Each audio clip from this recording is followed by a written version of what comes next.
Hello everyone. என் patient ஒருத்தருக்கு coffee and drink குடிக்கிறதுனால வெயிட் லாஸில் வந்து ப்ராப்ளம் ஆகுமா அப்படின்னு சொல்லி கேட்டாங்க. ஸோ அதுக்கான பதில் தான் இது. இதுக்கு முன்னாடி சப்ஸ்கிரைப் பண்ணலைன்னா சப்ஸ்கிரைப் பண்ணி வச்சுக்கோங்க. ஸோ வெயிட் லாஸ் அப்படின்றது முழுக்க முழுக்க கேலரிஸ் மேலே தான் டிபெண்ட் ஆகுது. ஸோ நம்ம எவ்வளோ கேலரி ஃபுட்டை வந்து டெய்லி எடுத்துக்கிறோம் அண்ட் எவ்வளோ கேலரிஸ் வந்து டெய்லி பர்ன் பண்ணுறோம் அப்படின்றத பொறுத்து தான் நம்ம வெயிட் லாஸே நடக்கும். ஸோ அதில் காஃபி அண்ட் டீ அப்படின்றது நம்மளுடைய டெய்லி எசென்ஷியல் ட்ரிங்க் கிடையாது.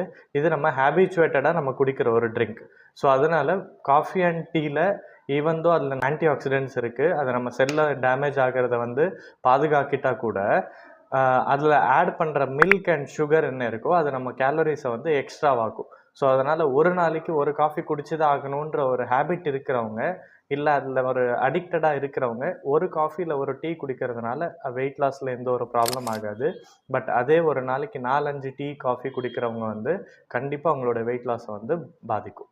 Thank you.